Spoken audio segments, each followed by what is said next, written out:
Meu Senhor e meu Deus, creio firmemente que estás aqui, que me vês, que me ouves. Adoro-te com profunda reverência. Peço perdão dos meus pecados e graça para fazer com fruto este tempo de oração. Minha Imaculada, São José, meu Pai e Senhor, anjo da minha guarda, intercedei por mim. Nesta quinta semana do tempo pascal, temos vindo a meditar trechos do Evangelho segundo São João. Sabemos que este evangelista nunca se cita a si próprio pelo seu nome. O único João do quarto Evangelho é o Batista.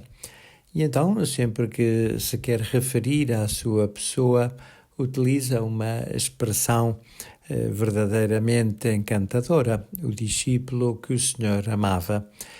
É por esse nome que ele se identifica a si próprio, como quer dizer que a única coisa que nele conta, a única coisa que nele importa, não é o que ele é, mas é o amor que o Senhor tem por ele. E por isso quer ser designado dessa forma, e por isso é esse o novo nome com que se cita a si mesmo. E por isso ninguém melhor do que ele para nos falar do mandamento novo do Senhor, desse preceito da caridade que, como sabemos, mais do que nenhum outro, nos caracteriza enquanto cristãos. O meu preceito é este: amai-vos uns aos outros como eu vos amei. Não há maior amor do que dar a própria vida pelos seus amigos. Vós sois meus amigos se fizerdes o que vos mando. Não mais vos chamarei servos, porque o servo não sabe o que faz o seu senhor, mas chamo-vos amigos, porque vos dei a conhecer tudo o que ouvi de meu Pai.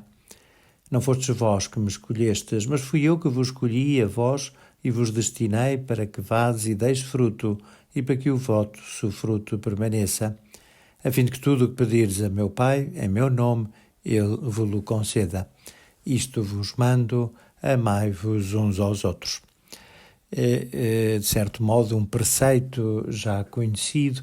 Também no Antigo Testamento se dizia que nos devíamos amar, mas há aqui uma nota que faz toda a diferença, que é a medida desse amor, como eu vos amei.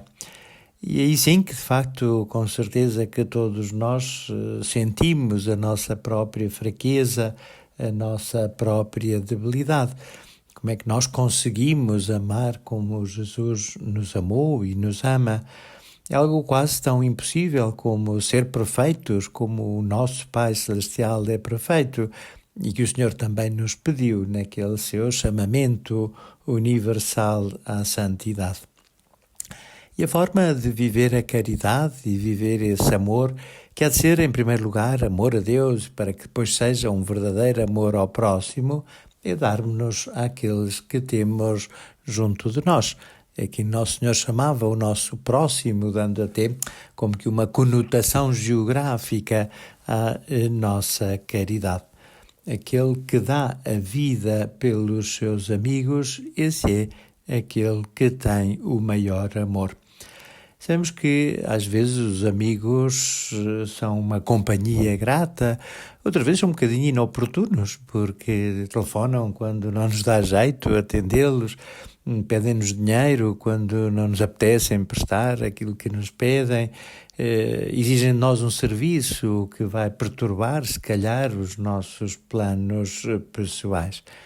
Havia alguém até que arrasava, talvez de uma forma pouco ortodoxa, mas bastante realista, né? Senhor, livra-me dos meus amigos, porque dos meus inimigos já me livro eu. Ou seja, em relação aos inimigos ele estava já prevenido. Agora, em relação aos amigos, estava, por assim dizer, um pouco indefeso. E daí essa sua oração talvez não fosse muito generosa, mas certamente era sincera. Pois bem, nós temos é que pedir a Nosso Senhor: Senhor, ajuda-me para que eu me dê aos meus amigos. E sabemos que há um episódio em que se refere àquele jovem que tinha os 5 pães e 2 peixes de que Nosso Senhor se serviu para alimentar uma grande multidão. E algum autor espiritual imaginou que aquele jovem não tinha 5 pães e 2 peixes, tinha 6 pães e 3 peixes, mas não quis afirmar que tinha tantos pães e tantos peixes para não correr o risco de ficar sem nenhum. E depois esqueceu-se do pão e do peixe que sobravam no seu farnel, até porque se alimentou ele também daqueles que o Senhor milagrosamente tinha multiplicado.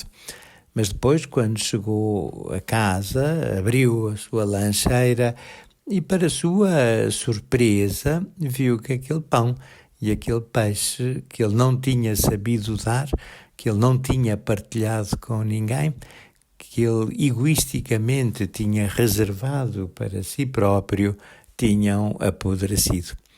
Podemos pensar que é uma boa parábola também. O tempo que não é para amar a Deus, o tempo que não é para amar os outros, é um tempo que apodreceu, é um tempo que não serviu para nada, é um tempo perdido, é um tempo que não nos levou para o céu, é um tempo que nos afastou de Deus, porque foi um tempo em que nos afastámos também do nosso próximo.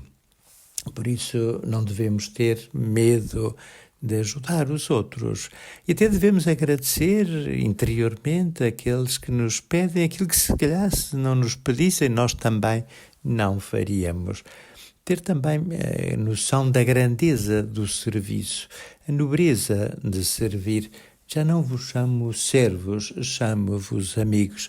Todos nós temos que servir, os pais têm que estar ao serviço dos filhos, os amigos têm que estar ao serviço dos amigos, os inferiores têm que estar ao serviço dos superiores. É normal que assim aconteça, mas podemos fazê-lo com uma atitude resignada, conformada ou até, se calhar, revoltada, de quem não pode fazer de outra maneira.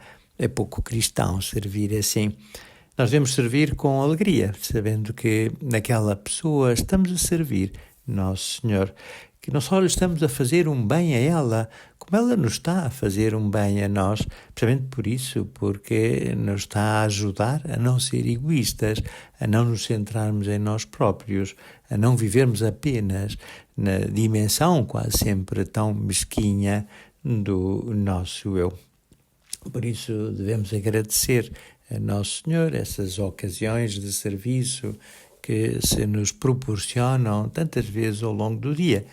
Se calhar pequenas coisas como a mesa, passar a travessa ou o pão, ou estarmos disponíveis para nos levantarmos e ir buscar alguma coisa que falta, para atender o telefone ou para abrir a porta.